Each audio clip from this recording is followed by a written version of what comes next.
لكنها تنقطع بعد ذلك. سعيد قطع الكرة الماضية عالية إذا، وتغيير كامل اللعب معها اليسرى باتجاه عبد الله العامر. عبد الله يحاول المرور، يتقدم عبد الله، وليد سالم في التغطية العرضية رأسي. الله يا الله عليك يا صالح يا الشهري، ويا الله عليك يا جلال يا حسن، من المهاجم بالراس ومن حارس المرمى في ركلة الزاوية اللعب. التصدي المرة الأولى من حارس المرمى جلال حسن، شاهد الرأسية المرة خطيرة، الكرة تحولت إلى ركلة زاوية. هنا محاولة من جديد وخطأ لصالح المنتخب العراقي. مهند كرار إذا بعد دخول من جانب لاعب المنتخب السعودي في اللقطة الماضية.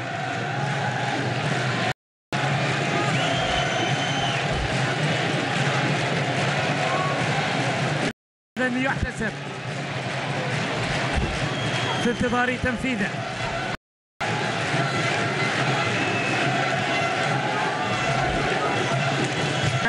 إذن من الحربي اللي ما عانى من ضغط كبير في اللحظات الماضية. الضربة الحرة إذا في انتظار تنفيذ. الحكم يأمر بتنفيذ الخطأ. الخطأ إذا ينفذ من ورغام اسماعيل.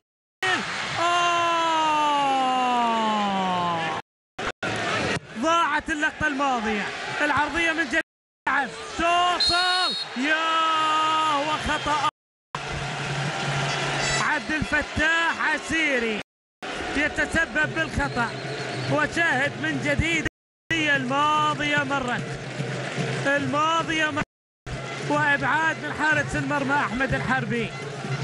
كرة الى ضربة حرة حاليا تحتسب بعد الدخول عبد الفتاح عسيري. ضربة حرة في مكان خطير اذا لصالح اسود الرافدين، لصالح المنتخب العراقي. التشاور من سينفذ الخطأ، وجماهير العراق تغني مؤازرة لمنتخب بلادها. هؤلاء هم العراقيون في ملعب المباراة. الجمهور الكبير متواجد، الجمهور العراقي يمين في الوسط، والمدرجات والجماهير السعودية على اليسار. إذا في انتظار تنفيذه علي فايز متواجد، وكذلك ضرغام اسماعيل. علي فايز البديل اعتقد ينفذ الخطأ، ملعوبة. يا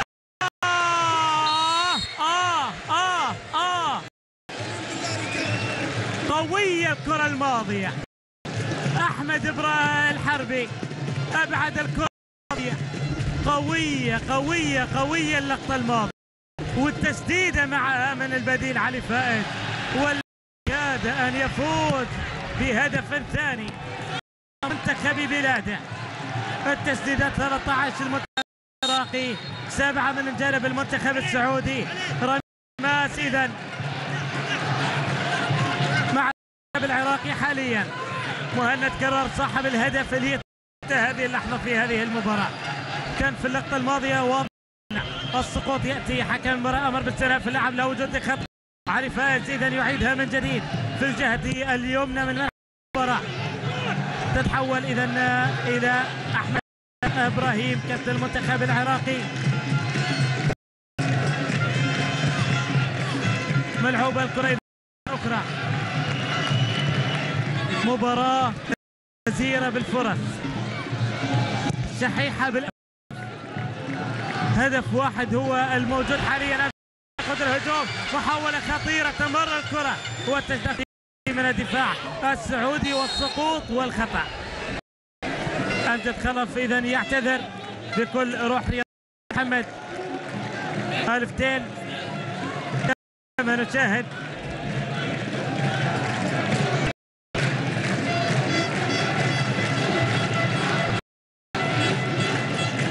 كرة إذا إلى عبد الله مادو.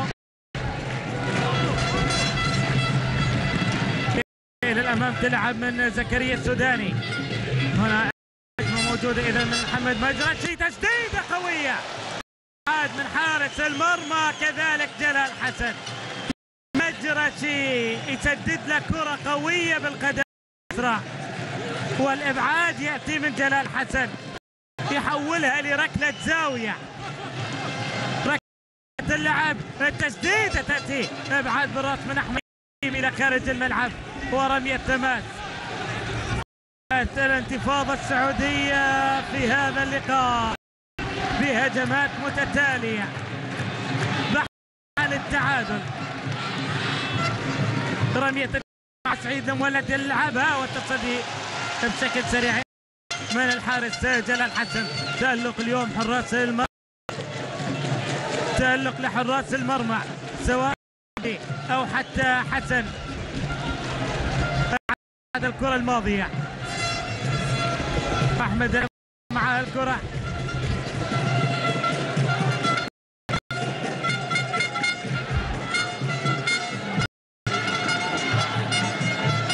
توصل الكرة اذا الاخرى في الجهة اليمنى من ملعب المباراة الى الان. رأسية احمد ابراهيم اللي كرة كابتن المنتخب العراقي بالخطأ، اذا ضاعت الكرة من اسماعيل. الكرة تلعب الى الامام من عبد الفتاح عسيري، عبد الفتاح والسقوط على ارض الملعب. الحكم يضرب سلف اللعب، الكرة الأخيرة التشتيت الى رمية تماس. علي بدأت الكرة الى رمية تماس. خالد القروني اذا، وحكيم شاكر رمية التماس. اذا حكم المباراة يوقف اللعب. حارس المرمى جلال حسن ساقط على ارض الملعب، يتمنى السلامة. حكم لاعبين من جانب المنتخب السعودي والعراقي. صالح الشهري شو اللي صار بالضبط؟ مع مصطفى جاري كذلك الحديث. انتهت اللعب على العموم، رمية تماس اللعب ويسقط معها سعيد لتعود الكرة مرة أخرى لصالح المنتخب العراقي. بهجت أمجد خلف عفوا الأمام. هنا كرار يقود الهجوم، كرار يعيد الكرة في الجهة اليمنى إلى خارج، ورمية التماس تتحول لصالح المنتخب السعودي عفوا مع عبد الله مادو.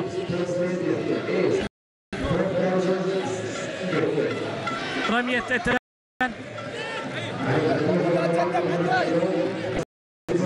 تلعب في الجهة اليمنى من المباراة. هنا مطالب لمسة يد، نعم موجودة على علي فائز اللاعب البديل الوحيد حتى الآن من العراقي. هنا هجمة إذا كذلك وعرضية اللعب، ابعاد من كابتن المنتخب العراقي احمد، تتحول في الجهة اليسرى من ملعب المباراة.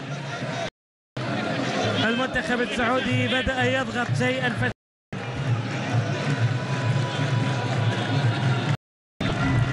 والجدير بالذكر ان المنتخب العراقي في الدور، او مش من الدور، خلينا نقول في المباراة الأخيرة في دور عاد وصولا الى الدور ربع نهائي مرورا بنصف النهائي، كل المباريات تنتهي بهدف دون رد.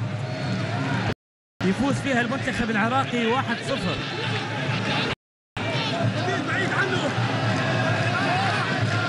هو حال هذا اللقاء كذلك أم للمنتخب السعودي رأي آخر؟ نتيجة 3-1 ما أعتقد تتكرر في هذا اللقاء. هنا محاولة إذن وهجمة سريعة تأتي.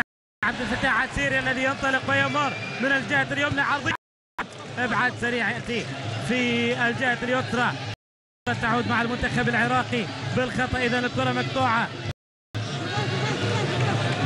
باتجاه اللاعب زكريا يلعبها إلى الأمام. مجرشي معها الكرة إلى عبد الله مادو يعيدها مرة أخرى في الجهة اليسرى من ملعب زكريا السوداني. من جديد ملعوبة عالية وتأتي من جانب أحمد إبراهيم كابتن المنتخب العراقي. الكرة ملعوبة إلى الأمام من مهدي كامل في الجهة اليمنى من ملعب، إلى الأمام من كرار باتجاه أمجد خلف، والتصدي من حارس المرمى في النهاية. التصدي يأتي من حارس المرمى في النهاية. ملعوب الكرة إذا في أقصى اليمين، والمحاولة مرة معها كذلك من جانب المنتخب السعودي. عرضية عالية تمر وتوصل بشكل سريع. عبد الله العامر، عبد الله حاول المرور إلى خارج الملعب، وركلة مرمى في نهاية المنتخب العراقي. ثاني من جانب المنتخب العراقي إذن علي قاسم، أعتقد هو اللاعب الذي سيدخل.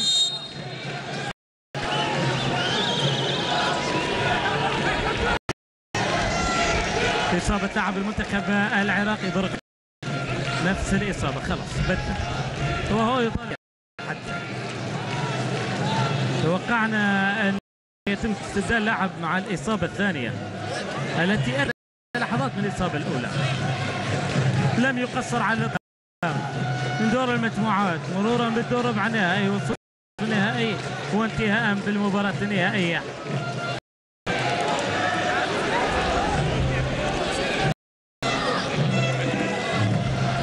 علي قاسم يدخل محل لاعب ضرغام اسماعيل. علي قاسم اذا يدخل ملعب المباراة 20 سنة، هو الاخر لاعب فريق دهوك.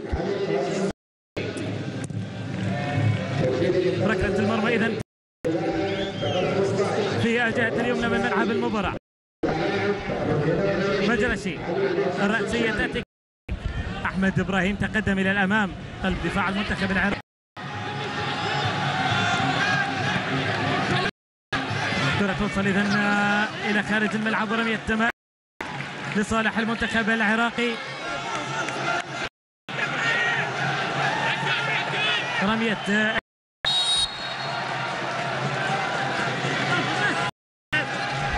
مع علي بهجت حاليا تلعب في اليمنى. يأتي التشتيت. أحمد إبراهيم ترى إذا مرة أخرى صوت يأتي معها لا وجود لخطأ. الاستئناف والاستكمال يأتي عسيري الذي أضاع ركلة الشوط الأول من جانب المنتخب السعودي. سقوط ثاني وتشتيت بعدها لا وجود لخطأ. عبد الله مالك في الجهة اليسرى من المباراة تلعب إلى الأمام. هنا محاولة من عبد الله عطيف تعود إلى علي فايز في أقصى اليسار. كامل يلعبها مرة أخرى تتحول لخارج الملعب. رمية أخرى مع المنتخب العراقي. هذا فتاح عسيري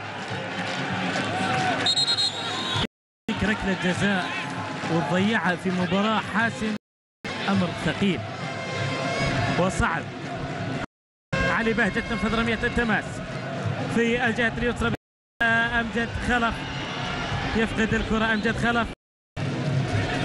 طبعا المنتخب السعودي استنفذ تبديلات، يبقى تبديل واحد من جانب المنتخب العراقي. ملعوب الكرة إذا بشكل خاطئ ومن جديد مرة والثالثة كذلك كادت أن تكون بشكل خاطئ. واحدة من العراق واحدة والأخرى من العراق.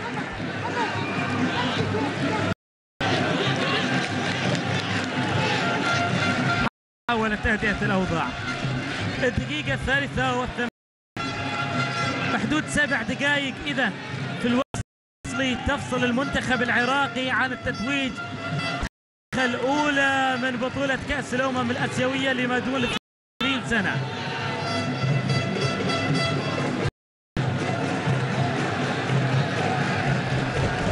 فهل سينجح المنتخب العراقي في الصمود في هذه البطولة أم لا؟ الكرة تتحول إذا من جديد في الجهة اليمنى. التدخل والتشتيت من جانب الدفاع. طبعا البطولة تقدم لاستضافتها طبعا سلطنة عمان وتايلاند، وانتهت في النهاية لصالح سلطنة عمان. هنا محاولة إذن والتشتيت يأتي بعد ذلك. الكرة تتصل مرة أخرى يسرى من ملعب المباراة. محاولة أخرى طويلة جدا وخطأ يحتسب. طبعا تأهلت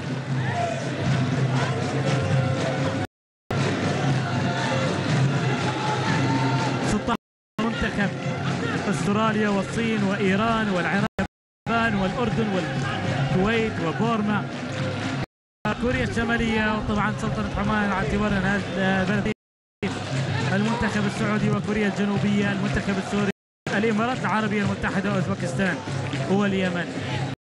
غادر الجميع ولم يبقى الا المنتخب العراقي والسعودي صافرا من حكم المباراه على وجود الخطا. هو الانذار الاول الذي يتلقى المنتخب العراقي. لاعب علي بهجت يتلقى الانذار بعد الشد على اللاعب فتاح عسيري. كما نشاهد الشد الذي كان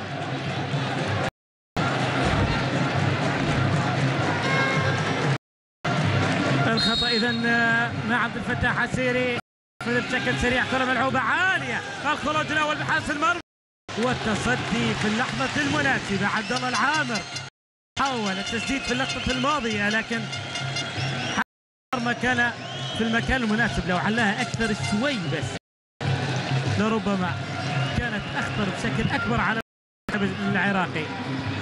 امجد خلف الى من جديد، محاوله كره طول اذا تعطي مساحه المنتخب السعودي للدفاع. احمد ابراهيم يلعبها اذا الى الامام، الكره الى لعب رميه تماس. هذا هو لاعب مهند صاحب الهدف الوحيد والذي يكون بمثابه هدف ذهبي اذا انتهى بهذا الشكل. الدقيقه 86 نفذت رميه التماس في الجهه اليمنى من ملعب المباراه. محاوله المرور، الكره الى ركله مرمى بعد ان تصدم اللاعب علي قاسم وتتحول لركله مرمى. خالد القروني وفي الجانب الاخر شكله سيجري تبديل. احمد جبار شكله هو اللاعب وقع عليه الاختيار ليكون الثالثه والاخيره. اللاعب المدافع ملعوب الكره اليمنى من ملعب المباراه. محاوله اذا سريعه من سعيد المولد، العرض والتصدي من حارس المرمى جلال حسن. سعيد المولد في العرضيه الماضيه كما نشاهد، كذلك اللاعب محمد مجرشي وصالح الشهري. هنا محاوله اذا مره اخرى الكره اذا الى احمد الحربي. والمنتخب السعودي في وقت من الاوقات حصل له قسط من الراحه، يعني كثيرا، ومره واحده تتفاجئ تتاليه من جانب المنتخب العراقي. اذا مع علي قاسم، يسقط علي قاسم ويبحث عن مرور اذا السريع ياتي من زكريا السوداني، تحول او من عبد الله عامر. الكره في الجهه اليسرى من ملعب المباراه، يلعبها اذا بشكل سريع الى عبد الله عطيف. الكره في الجهه اليمنى سعيد المولد، ووين سعيد وين في الملعب. الدقيقة 88 إذا سيخرج سيف سلمان ليحل محل إذا اللاعب أحمد جبار.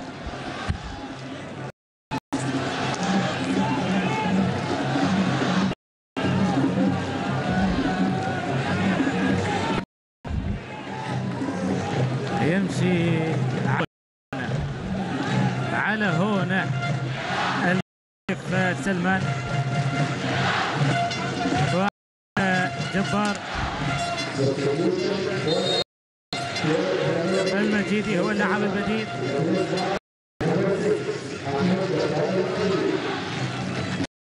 تلقى التحية كذلك من حكيم اللي هو يعتبر بمثابة الوالد والأب للشبان.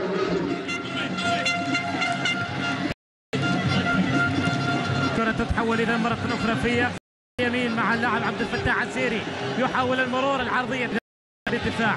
إذا كل منتخب استنفذ تبديلاته ولحظات صعبة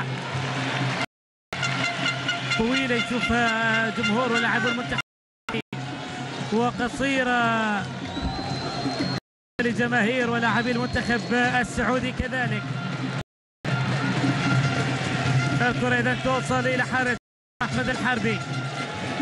خلاص الثواني الأخيرة نهاية الوقت الأصلي للشوط الثاني. اللقب حتى الآن في حوزة العراق والمنتخب العراقي، فهل للمنتخب السعودي رأي آخر؟ الله أعلم، الله أعلم. هو يقال لكل مجتهد نصيب، ولكن في نفس الوقت يقال كذلك البعض يقول مش لكل مجتهد نصيب. في ناس تجتهد سبحان الله مثل النجاح في النهاية وليس مقدرا لها. المنتخب السعودي اليوم قدم أداء رائع. هنا محاولة لاتجاه أمجد خلف والتصدي حارس المرمى أحمد الحربي في النهاية. الوقت إذا ينتهي متابعي ومشاهدي قناة بين سبورت. 3 دقائق تفصل المنتخب عن رفع كأس البطولة. الكرة إذا تلعب والإبعاد يأتي إلى خارج الملعب.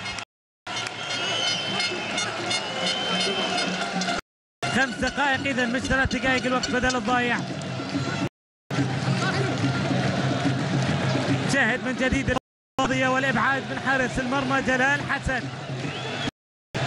ركلة الزاوية إذا تلعب عالية خطيرة والتدخل يأتي في النهاية. 5 دقائق هي التي تفصل المنتخب العراقي عن البطولة. مهند كرار مع الكرة يحاول المرور والتلاعب يلعبها أمجد خلف يحاول المرور والخطأ في النهاية يحتسب. الخطأ يحتسب. شاهد وتابع من جديد. كرة خطيرة كانت من جانب المنتخب العراقي. الدقيقة الثانية إذن نجري في من عمر الشوط الثاني من عمر الوقت بدل الضايع. كرة اللعب إذن مرة أخرى في أقصى اليسار مرور ناجح. العرضية اللعب التشتيت تأتي حاليا. الكرة تنقطع في النهاية تعود مع المنتخب العراقي. يلعب بهدوء، يلعب بهدوء تام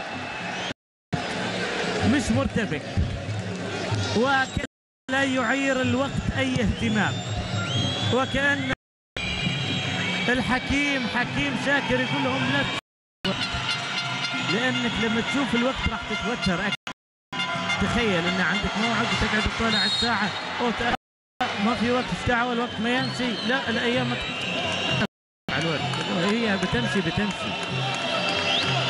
لكن يحاول قدر المستطاع أن يحافظ المنتخب العراقي ويلعبوه على هدوءهم قدر المستطاع وأن لا يتصرف بسرعة. هنا محاولة إذن وهجمة سريعة تأتي الإبعاد الأول والثاني. تسديدة ضعيفة توصل سهلة عن حارس المرمى جلال حسن. الدقيقة الثالثة هذا هو السوداني مجرشي إذن مع جلال حسن. ركلة المرمى إذن تلعب.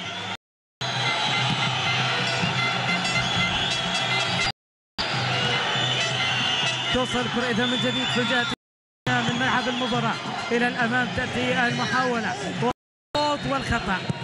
أحمد إبراهيم إذا تسبب بالماضي. وليد سالم انذار هو الآخر. وليد سالم تلقى الانذار. شاهد سقوط صالح الشهري بعد الدخول من الخلف من جانب اللاعب أحمد إبراهيم. الدقيقة من الوقت بدل الضايع وعلى اللاعب العراقي الصمود. الرمق الأخير إذا ما أراد البطولة. فتاح عسيري الذي أضاع ركلة الجزاء ينفذ الخطأ. تلعب الكرة بشكل سريع في أقصى اليمين مع صالح الشهري. العرضية تلعب والتصدي على دفعة من حارس المرمى اللي يسقط مصابا الحارس جلال حسن. شاهد من جديد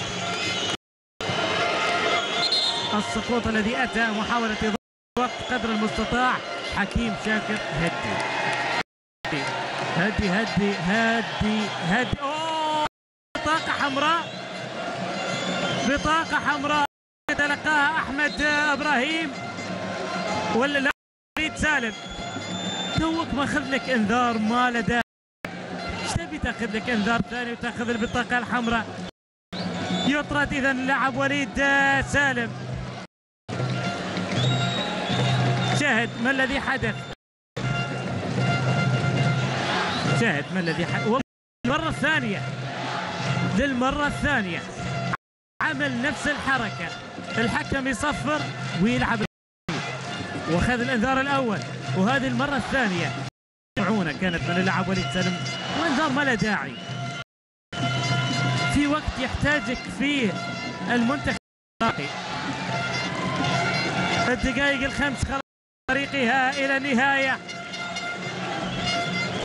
والمنتخب العراقي ب10 لاعبين. عاد تخيل تنقلب الى التعادل في مثل هذا التوقيت، يكون من أحد وليد سالم. وليد سالم أحد الأسباب ركلة المرمى. إذن القروني في الحديث مع الحكم الرابع، الحكم القادم من سنغافورة. حكم المباراة إذن يأمر بتنفيذ الخطأ بشكل سريع. لا انذار يا جلال يا حسن. تأخر في تنفيذ ركلة المرمى. تعال خذ لك انت. ماذا لاعب المنتخب العراقي؟ الانذارات بشكل متتالي إلى الدقيقة السابعة من عمر الوقت بدل الضايع للشوط الثاني. كرة في الجهة اليسرى من ملعب المباراة، والمحاولة إذا مادو العرضية اللعب خطيرة، التشديد الهجوم، التسديدة الإبعاد يأتي بعد ذلك. التسديدة ما تأتي، التشديد هو اللي يأتي في النهاية لتصل الكرة مرة أخرى في منتصف الملعب وخارج الملعب لرمية تمات البطولة. حتى الحين المنتخب العراقي، حتى الحين مع المنتخب العراقي والمنتخب السعودي يبحث عن فرصة تعديل. هنا كرة خطيرة تأتي، المحاولة مستمرة والهجمة موجودة، الإبعاد والخطأ. الخطأ لصالح المنتخب العراقي. عبد الله في الدخول الماضي، عبد الله إذا يتسبب بالخطأ. شاهد وتابع معاي من جديد كيف حدث الخطأ وسقوط اللاعب علي عطية. عبد الله مادو تلقى انذار.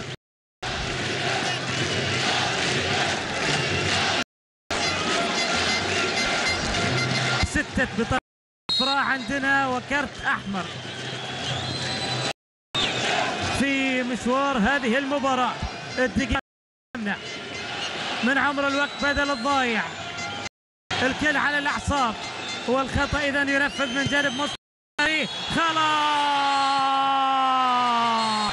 افرح يا حكيم، حكيم شاكر سعيد اجتهد فنجح وحقق المنتخب العراقي البطولة.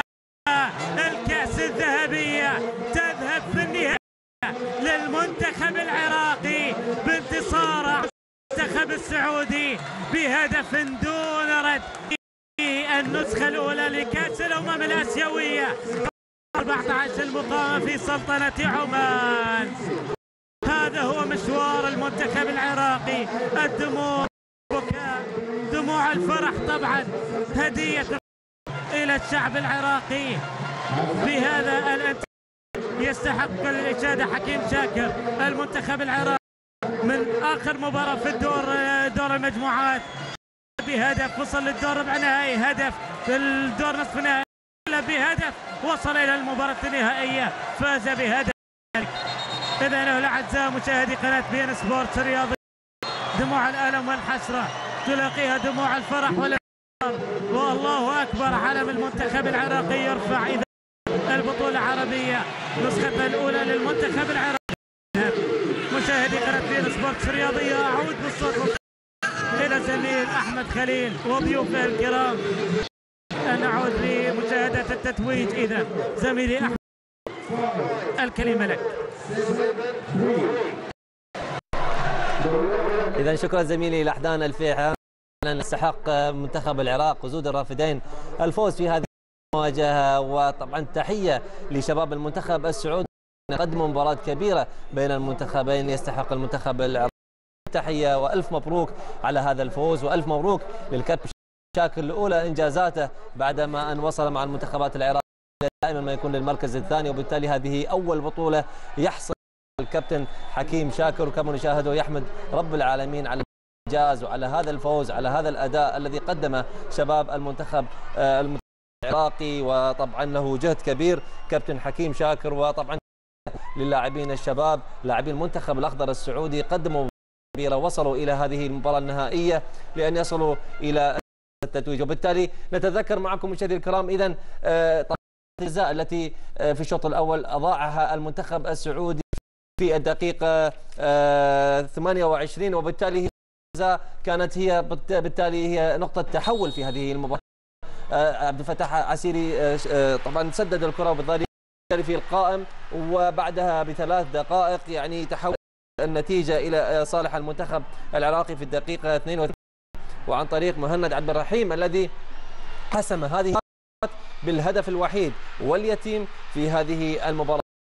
المنتخب العراقي يفوز في هذه المواجهة. سوف نتحدث بشكل أكثر مع محللين عن فوز المنتخب العراقي.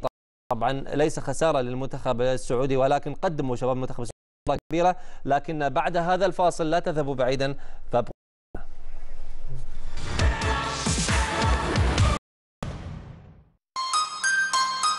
Favela, onde eu moro. Isto é a minha comunidade.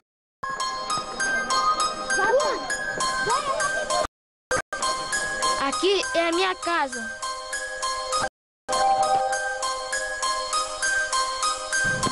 Eles são meus amigos. Todos sonhamos um dia ser campeões.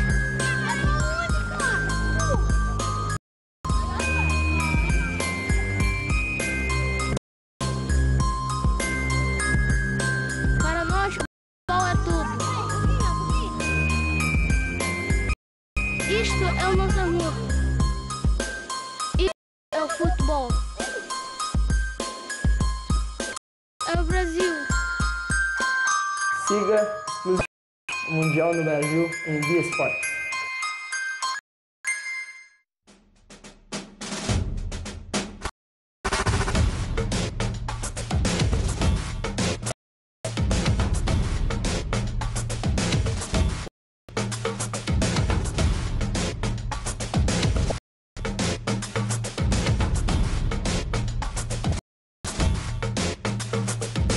الدوري الأرجنتيني حصريا على بي إن سبورتس.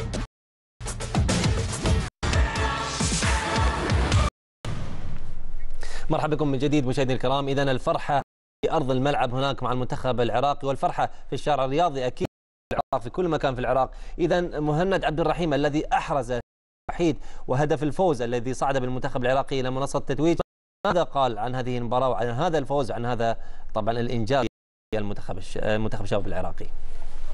ماذا تقول بالهدف الجميل الذي أحرزته اليوم؟ بسم الله الرحمن الرحيم. يعني أعتقد هدف جاب مجهود الفريق، فريقنا تعب يعني بطولة كاملة، هو يعني قدم مستويات كبيرة وجميع اللي اليوم الحمد لله كلل هذا الشيء بكأس المباراة كانت صعبة طبعا، يعني المباراة النهائية صعبة جدا. المنتخب السعودي يعني كان قدم مستوى جيد جدا، ويعني ضارب مستوى المباراة الأولى اللي فزنا بها 3. هارد لك المنتخب السعودي قدم لهم والحمد لله، ومبروك الشعب العراقي. شكرا مهند. إذا طبعا مهند عبد الرحيم الذي أحرز الهدف الوحيد في هذه المباراة. مبروك الفوز، يستاهل المنتخب العراقي. كابتن محيسن هارد وقدم المنتخب السعودي شباب مباراة جيدة ووصل إلى النهائية. كابتن مجبل يعني استطاع المنتخب العراقي أن يحسم المباراة، ولكن هناك كانت في آخر اللحظات للمنتخب السعودي لأن يحرز هدف، لكن الحكيم شاكر استطاع أن يغلق كل المسافات. وكان طبعا القوي في المباراة إذا تحدثت عن حارس المرمى طبعا جلال كان طبعا سد منيع في هذه المواجهة. أول شيء مبروك كل الجماهير العراقية، كل الشعب العراقي الفوز الكبير، فوز على المنتخب السعودي الشقيق. هارد لك المنتخب السعودي الشقيق. إن شاء الله المباراة القادمة. اليوم بصراحة اليوم المنتخب العراقي قدم ملحمة كبيرة، قدم مباراة كبيرة، قدم أداء جيد، قدم يعني أداء بطولة خاصة بالدقائق الأخيرة صمودة. يعني لو نبدأ باليوم الفريق بالجلال حسن اليوم يعتبر من أبرز اللاعبين بالفريق العراقي. اليوم استطاع إنقاذ يمكن 3 كرات محققة للتهديف، يعني هو استطاع بكل نجم كان في البطولة كذلك. أكيد. وهو لو حسب رأيي الشخصي ياخذ كارت أصفر كان يمكن يختار أحسن لاعب في المباراة، خاصة بالشوط الثاني. يعني كان الأمان للمنتخب العراقي، كان حذر، كان يقظ، كان شجاع، خرج على الكرات، كرات من اليمين، كرة عالية، كرة اعتقد يعني اليوم بطل حقيقي للمباراة حارس المرمى جلال الحسن.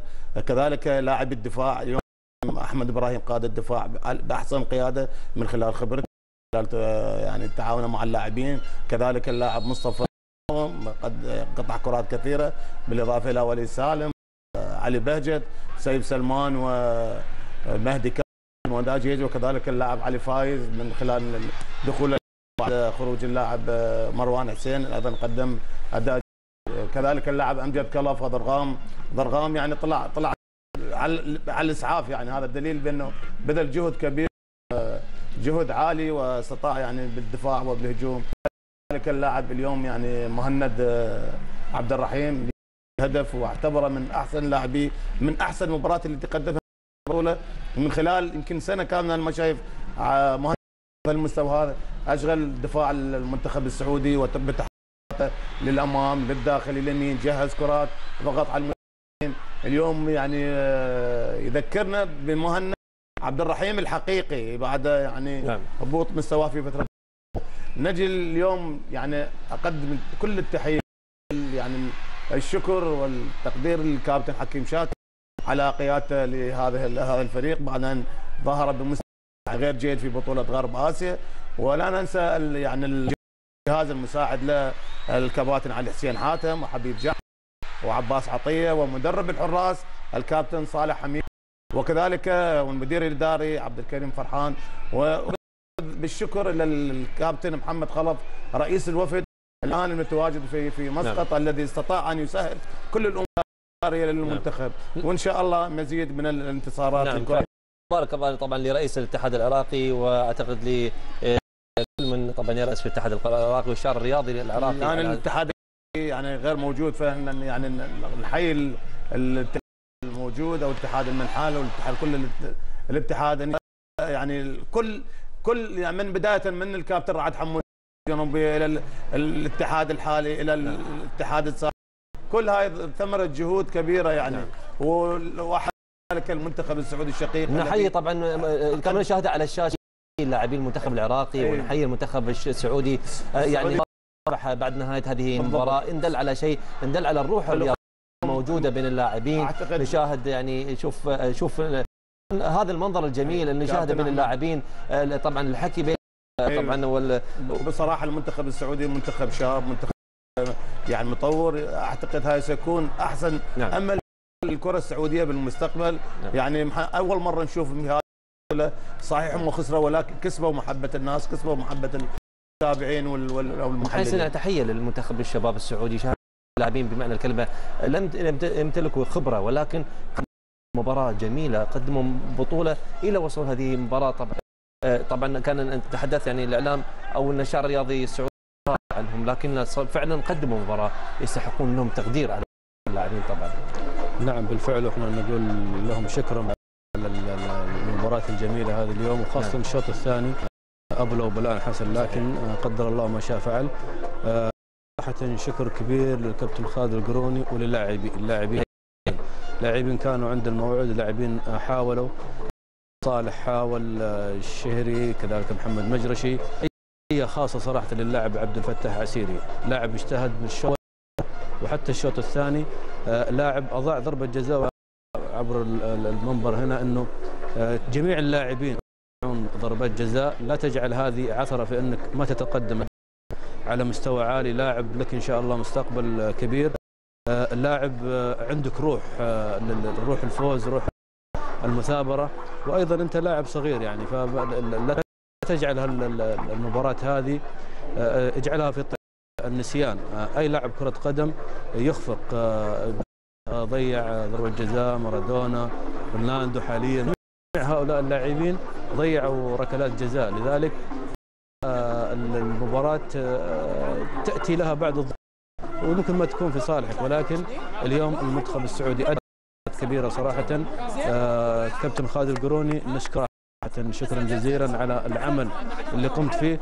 بالعكس كنت تعاون حتى للأندية، يعني لما كانت الأندية تريد بعضهم كان الكابتن خالد يرجع بعض اللاعبين إلى أنديتهم. إنه الأندية للأسف لم تتعاون مع الكابتن خالد القروني تعطيه لاعيبة، لذلك هذا أو هذه المعاملة من الكابتن خالد القروني نشكر عليها جدا. وننتخب هذا ونتمنى إن شاء الله مستقبلا إنه يكون لهم يعني كابتن أحمد تحية خاصة للكابتن حكم على هذا، يعني على الجهود التي بذلها في فعلا يستحق حكيم شاكر، فعلا يستحق خالد القروني، يستحق حكيم شاكر، يستحقون هؤلاء اللاعبين. إذا إن شاهدنا الدموع، الفرحة والحزن، يعني بين الفرحة بين المنتخب فوزه بهذه البطولة والحزن بشباب المنتخب خسارة هذه البطولة، ولكن لم يخسروا، بالعكس اكتسبوا لاعبين، اكتسبوا مدرب وطني قدموا مباراة كبيرة. تحية للمنتخب الأخضر السعودي وكبرى طبعا للأخضر والأسود الرافدين. اللاعبين يتجمعون، شاهدنا حكيم شاكر يتجمع مع اللاعبين، معهم على هذا الإنجاز، على هذه الروح لأن يكونوا مع لاعبي المنتخب السعودي، يكونوا يعني تلاحم بينهم وبين بعض. إذا نذهب إلى أرض الملعب هناك، ومعنا طبعا من لحدان الفيحاني وتكريم الفائزين في هذه البطولة.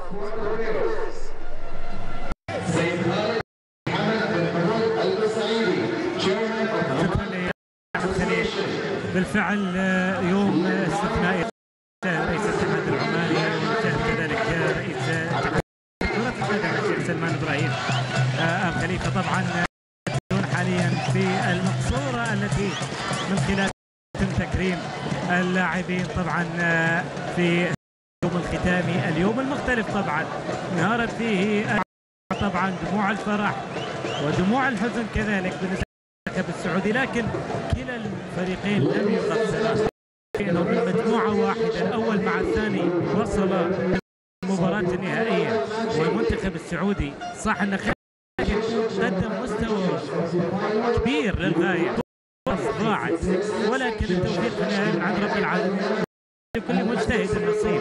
هناك من يجتهد وهناك من يجتهد لكن مش مكتوب له انه يتم هذا النجاح، فنقول لهم مبروك على هذا المنتخب، على هذا البان حتى اللي تمكنوا من بلوغ هذا المنتخبات مثل المنتخب الاسترالي والياباني وكوريا الجنوبي ودعوا البطولة. استراليا واليابان ودعت الادوار المتقدمة، دور ربع نهائي المنتخب الجنوبي الوحيد الذي وصل الى دور نصف النهائي، ولكن في النهاية منتخبين عربيين يصلان الى هذا الدور. طبعا التكريم ياتي في البداية من حكم هذا اللقاء، شاهد الحكم الدولي الاماراتي محمد الله مع مساعد تلقون التهاني والتبريكات طبعا في وجه رئيس الاتحاد العماني وكذلك الاتحاد الاسيوي لكرة القدم، التذكارية طبعا والصور التذكارية، اجواء جميلة وفرحة كبيرة بالنسبة للمنتخب العراقي. التذكارية طبعا توجه الحكام الذين اداروا هذه المباراة.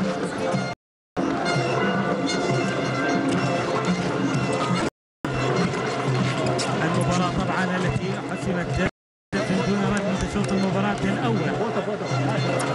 الجزاء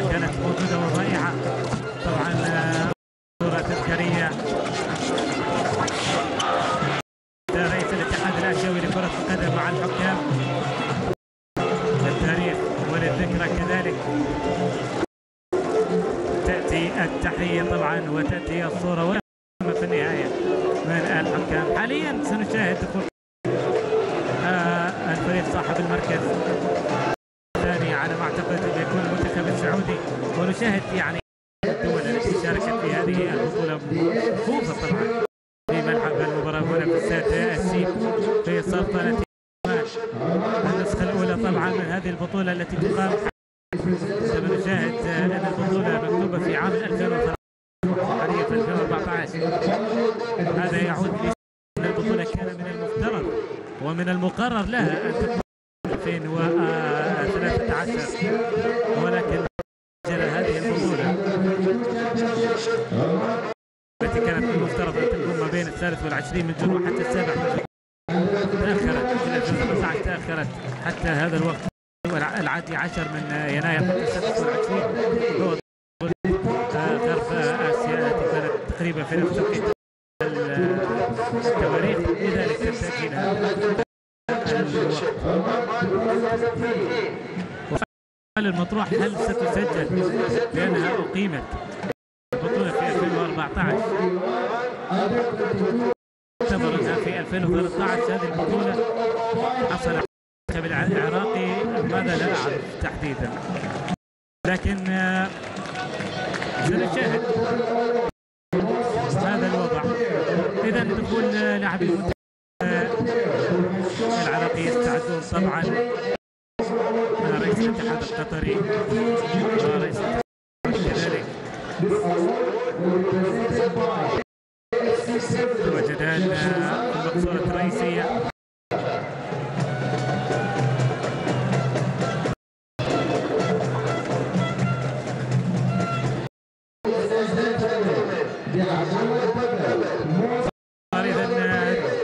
دخول اللاعبين تكريم اللاعبين المميزين حتى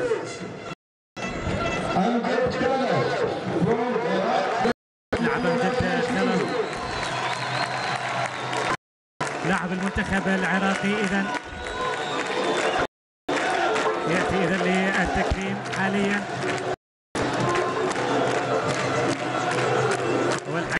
كذلك مع الشيخ سلمان إبراهيم الخليفة التذكارية كذلك تأتي تكريم اللاعب. يرفع طبعا هذا الدرع قبل ما يرفع سعيد بهذا التكريم لن ينساه اللاعب، خاصة أنه صغير العمر، فأمر جميل حتى تصفيق وابتسامة روح فريق واحد. مدرب الحكيم شاكر اللي واضح الذي يعمل كابتن وهم أبناء طبعا. أخيرا تمكن من تحقيق حتى الدموع التي كانت يعني تنهى من عينيه بعد صفرة النهاية. شوف حكيم سعيد يلاطف اللاعبين هو للغاية فخور والله، تحس انه حتى تحس انه يبكي من الفرح طبعا بكل تأكيد، فخور بهذه تخرجت. إذا لاعب المنتخب السعودي إذا يكون أو أخذ البطاقة الميداليات الفضية إذا احتلالهم المركز الثاني. لاعب من شارك طبعا وأصيب في هذه البطولة. لحظات إذا تبقى اللاعبين لم يخلصوا في هذا اللقاء. عبد الله كذلك يتلقى الميدالية الفضية. تواجد لاعب عبد الله كذلك في كرة عرضية كانت رائعة بالنسبة للاعب المدينة واللاعب عبد الفتاح عسير. أعتقد ركلة الجزاء التي أضاعها غير، لكن في تساؤل أطرح على الزملاء كابتن أحمد سليم، كابتن قيس الجمعان، كابتن مجد الفردوس كذلك أيام لاعبين لما إلى هذه المرحلة وتضيع ركلة جزاء في مباراة حاسمة وتخسرها الفريق، كيف بينام اللاعب؟ كيف نفسيا كيف سيتعود يعني بتخطي المرحلة؟ يعني أترك هذا السؤال للزملاء في الاستوديو إجابة عليه، لأن بصراحة مش أي إنسان، حتى المتابع حتى المشاهد اللي يتفرج عليه عمره ما راح يحس إحساس اللاعب نفسه عندما تضيع ركلة جزاء أو يتسبب بهدف مثلا على فريقه في النهاية في مباراة حاسمة مثل هذه المباراة. شنو أكيد الزملاء جميل كابتن أحمد خليل كابتن مصير تقرير في يوم من الأيام حارس ولاعب ويعي تماما ويعرف صعوبة بالنسبة كذلك لكابتن حسن الجمعان. أتمنى أن أسمع الإجابة منه حقيقة، لأن أنا كمعلق أو كمشاهد يمكن ما نحس بهذه اللحظة إيش الألم النفسي. طبعا الحديث كذلك مع خالد القروني اللي ما قصر حقيقة على ما قصر على الأطلاق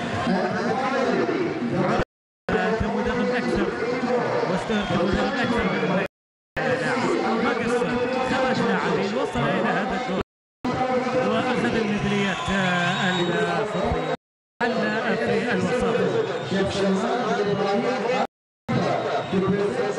إذا يبقى المنتخب العراقي السوداني الآن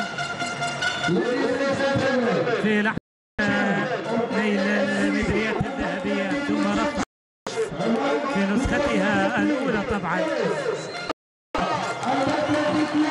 المنتخب العراقي جلال حسن حارس المرمى إذا الذي قدم الكثير في هذه المباراة وحتى في المباريات يصعد على منصة التتويج ويصافح رئيس الاتحاد الآسيوي لكرة والحديث يأتي كذلك بشكل ما بين الحارس ورئيس الاتحاد الشيخ سلمان إبراهيم الخليفة، كذلك الشيخ سلمان غادر كبديل في الثاني. وقت الحديث يمكن الحديث يدور عن بعض الأخطاء التي حدثت في ملعب المباراة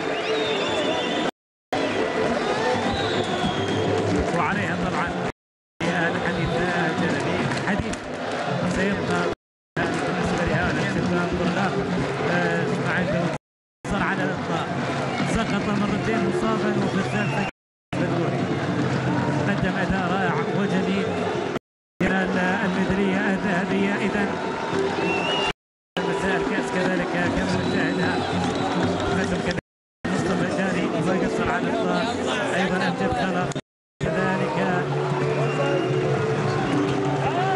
اسماعيل مهند كرم صاحب الهدف حكيم شاكر هو مع كابتن المنتخب العراقي أحمد إبراهيم. لحظة لا تنسى على الإطلاق، حكيم شاكر اجتهد ووصل في النهاية. حكيم كان هو حكيم بالاسم في صفة الحكيم ليكون بذلك الحكيم حكيم شاكر الذي تفوق في النهاية ونجح بالإصرار والعزيمة والشعور بأن هؤلاء هم الأبناء، هؤلاء هم الأبناء. وفي النهاية ما استغرب نفسه يعني في لحظات يحتضن اللاعبين يتحدث معاهم كأن الأب للأب لحظات والله ما تدري يصعب على اللسان أو الحديث حتى عنها. لحظات تشاهد وترى. هي تأتي كذلك إلى علي قاسم مثال اللاعب الذي دخل في الشوط الثاني.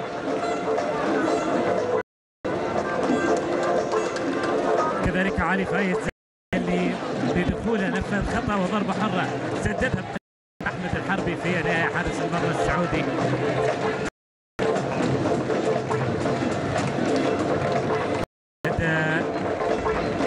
جواد كذلك لاعب المنتخب تلقى الميدالية الذهبية والذهب فريق الذهبي في النهاية. المنتخب العراقي. شاهد اللاعب مهند كرار اللي سجل اليوم هدف، هو هدف ذهبي، هو الهدف الوحيد الذي من خلاله توج المنتخب العراقي في مسيرته وصولا الى هذا الدور. في الاربع مباريات الاخيره كان يفوز فقط بهدف دون رد، فقط بهدف دون رد. كذلك احمد جبار اللاعب الذي هو الاخر البديل الثالث والاخير يرفع الميداليه الذهبيه. مروان العجيلي كذلك غادر المباراه وخرج كتبديل في جانبي مع رئيس الاتحاد الاسيوي يسأله شكله عن احد من قرايبه، احد من جماعته.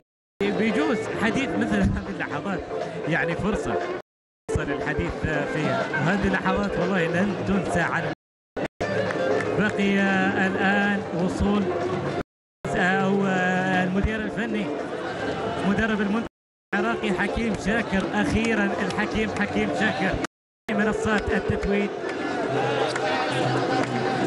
اذا هذه هي الابتسامه وهذه هي الفرحه اخيرا.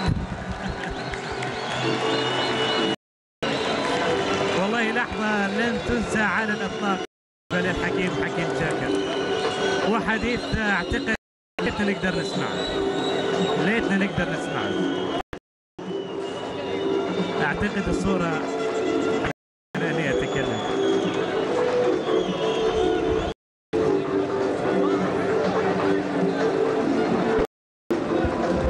يعني ليتنا نعرف كابتن شاكر مع رئيس الاتحاد الاسيوي السلطان ابراهيم الخليفه في هذا الحديث.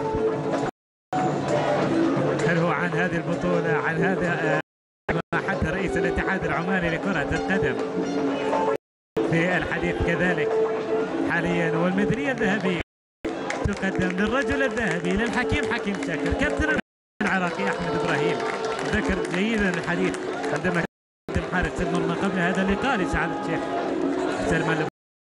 سلمان إبراهيم الخليفة. كان أنت حارس المرمى طويل ويسير، وكان في حديث جميل طبعا. ولم تبقى الا اللحظه الاخيره، لحظه رفع كاس البطوله مع كابتن العراقي احمد ابراهيم يتواجد اللاعبين اذا بطوله الكاس الامم الاسيويه ل 22 سنه في نسختها الاولى. يا حكيم تعال يا حكيم، انت من تستحق ان ترفع هذا، انت من تستحق ان ترفع الكاس. نعم يرفع حكيم شاكر وكابتن المنتخب العراقي إبراهيم. والفرحة العارمة كبيرة، فرحة تختلط فيها دموع الفرح، تختلط فيها المشاعر، تختلط فيها الأحاسيس. لحظة أكيد كبيرة. أتمنى أن يعود الاستقرار والسلام والأمان والطمأنينة إلى الشعب العراقي من جديد. تعود عاصمة كما عاهدناها طوال التاريخ، يعود عصرها، تعود ايامها الجميله، تعود ذكراها بشعرائها، بامانها، بشعبها، برجالها، بانجازاتها. في هذا نقول يا رب ان شاء الله تعود الامور وتعود مره اخرى حره ان شاء الله تعالى، وان يعود الاستقرار من جديد. هذه رسالة يقدمها لاعبو كرة القدم بأن روح الجماعة والتعاون يثمر عن إنجاز، والإنجاز يأتي بأبناء الحكيم. بالفعل حكيم شاكر الذي يحتفل في هذه المناسبة بأول نسخة من بطولة كأس الأمم الآسيوية لمدون 22 سنة. الأعزاء مشاهدي بي إن سبورتس الرياضية، نعود إذا بالصوت والصورة إلى زميلي أحمد خليل، لكن أطرحها على زميلي أحمد خليل والزملاء عن كيف يستطيع أن يتعايش اللاعب عبد الفتاح عسيري بحركة الجزاء، كيف يتعايش فيها، كيف بتمر هذه الليلة عليه. كلمة لك زميلي أحمد خليل.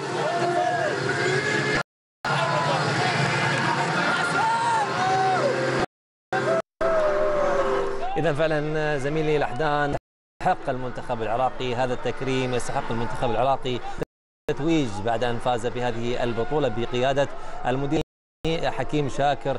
المنتخب الذي لم يخسر من خلال هذه البطولة يستحق كل تحية كل تقدير. ألف مبروك للمنتخب العراقي، ألف مبروك للشارع الرياضي العراقي، ألف مبروك العراقي. هذه الفرحة التي طبعا في كل أنحاء العراق هؤلاء الشباب أفرحوا طبعا الكثير من اللاعبين والجماهير. كابتن مجبل فرحة جميلة، فرحة يعني تستحقون، وألف مبروك على هذا الإنجاز لحكيم شاكر بعد بطولات 5 إلى المرتبة الثانية، وبالتالي هذه البطولة هذه البطولة ودموع غالية من الكابتن حكيم شاكر. والله يعني موقف مؤثر جدا، يعني هي بين الفرحة وبين يعني مو نقول حزن بس يعني التأثير، يعني واحد يتأثر يشوف يعني شباب ذول الأبطال. حتى دموعك أنت يا كابتن مجبل هي غالية على دموعك هي غالية على الفرحة العراقية، دموعك غالية دائما. ماكو عز من البلد، ماكو عز من الوطن يعني واحد شيء يقدر يقدم. هذول اللاعبين بصراحة يستحقون كل الاحترام وكل التقدير، يعني أتمنى أن يكافئوا وأن يكرموا التكريم المناسب، لأنه 6 مباريات على مستوى آسيا على مستوى أولمبي مو شيء بسيط، شيء جدا يعني مهم وكبير. 6 مباريات فازوا على أقوى الفرق، فازوا على اليابان وعلى كوريا وعلى أشقاء السعودية مرتين وعلى أوزبكستان، وفازوا على يعني حتى ايش قد ما يتكرمون قليل بحق هذا يعني. نعم، هذه مفخر العراق ورفعوا من بداية البطولة الجماهير لحد الآن. يعني احيي الكابتن حكيم شاكر الذي يعني مساعديه مع ادارته، يعني بصراحه نقذوا الفريق، غيروا الفريق نحو الأسوأ من شارك بطولة غرب آسيا بالمظهر اللي كان يعني عليه العراق. الآن هاي احد الانجازات الكبيره التي حققها الكابتن حكيم شاكر هو ومساعديه، وكذلك اللاعبين يعني بصراحه يستحقون كل من اللاعبين. تحدث باللاعبين، امجد كلف افضل لاعب في البطوله فعلا، يعني يستحق امجد كلف، لاعب مؤثر، لاعب حريص، لاعب مثابر، نشوفه يعني يقاتل بالملعب، يرجع يدافع ويرجع ويتقدم بالهجوم ويساعد الوسط الدفاع ويشترك بالهجمات. يعني فعلا حرز يعني اثمن هدف في تاريخ البطوله هو على المنتخب اليابان الدور الثمانيه، وعنده الى مباراه كوريا، وكوريا وصلتنا الى مباراه النهائيه. اليوم شفنا اللاعبين كلهم ابطال، شفنا اليوم من جلال حسن اليوم يعني كان نجم من نجوم المباراه ونجم من نجوم الفريق. يعني شفنا وليد سالم، شفنا علي بهجت باحسن حالاته، احمد قائد المنتخب يعني اليوم بذل جهد كبير، هو لاعب مصطفى جلال كذلك العفو خانك الاسماء نسيتها صراحه يا كابتن مجبل. هذا المنتخب يستحق التكريم من انا اطالب من الدوله العربيه يعني على مستوى رئاسه الجمهوريه ورئاسه الوزراء ان يكرم هذا الفريق التكريم اللائق به، واتمنى يكون التكريم يعني على مستوى عالي، يعني وتكريم كبير، مو تكريم مبلغ، لا يعني تكريم يعني فشي ثمين يستحقوه، لان رفعوا اسم العراق في دول كبير، في يعني محفل قاري في قاره اسيا. هذا مو شيء هين بعد كثيره يعني مرت على الكره العراقيه. يعني هذا يعتبر بعد تحقيق العراق بطوله اسيا 2007 تحقيق بهذه البطوله في 2014. مبروك لشعبنا الكريم، مبروك لجماهيرنا الكبيره التي كانت تواكب الفريق، مبروك لكل المعنيين اللي اشرفوا على كابتن رعد حمودي الى ناجي حمود الى خالق الى كل الاداريين وكل الشعب العراقي، كل رياضي. فعلا يستحقون الجميع التهنئه، يستحقون هذا التقدير، يستحقون هذا التكريم. وطبعا اللاعبين قدموا ما لديهم، طبعا علمهم عاليا في المحافل الخاصه بهذه البطوله، كانوا سعداء واسعدوا الجماهير المتواجده في الملعب، واسعدوا الجماهير في العراق، واسعدوا الجماهير في كل العالم من محبيه للشعب العراقي. وكما تشوفون هذا رفع الكاس، والكاس غاليه كما رفعوها بتعب مع المدير الفني حكيم شاكر الذي نزلت دموعه بعد فاز المنتخب العراقي في هذه البطوله. كابتن محيس، فعلا المنتخب العراقي يستحق هذه البطوله، يستحق هذا الفوز، يستحق تكريم. الان شاهدنا جيل جديد بعد جيل يونس محمود، الشباب الان نشاهد جيل جديد يطلع بهم حكيم شاكر. نعم احنا نبارك طبعا للكابتن حكيم شاكر وكذلك هذه البطولة الكبيرة الغالية طبعا بطولة تحت سن 22 سنة. نعم. فريق واستحق البطولة هذه عن جدارة. فريق عناصر صراحة جيدة، عناصر أيضا تلعب في الفريق في المستوى العراقي. بالفعل احنا نقول دائما عندما يحقق فريق أو منتخب، طبعا المنتخب يعني منتخب لابد أن يكرم تكريم يليق به. المنتخب العراقي بقيادة الكابتن حكيم يستاهلون يكرموا، واعتقد يعني انه اكيد الحكومه العراقيه راح تكرمهم، وهذا شيء مستحق للفريق صراحه. نتمنى التكريم للمنتخب العراقي، وبالتالي كذلك يستحق السعوديه التكريم هؤلاء اللاعبين. كما تحدثت يمكن خالد يقولون طموحه اكثر بمطالبه بعض اللاعبين، لكن الانديه لم يعني تكن معاه. لو كانوا هناك لاعبين يطلع المنتخب السعودي بشكل افضل. وانا صراحه اهني الجميع يعني من حارس المرمى احمد الحربي، الزميل العويس اللي اصيب، وجميع اللعيبه لو عديناهم هم اللاعبين اللي كانوا متواجدين لهم فضل بعد الله سبحانه وتعالى. ثم ان الكره السعوديه يرجع من جد وجديد، يعني تحيه كبيره. انت تتخيل يعني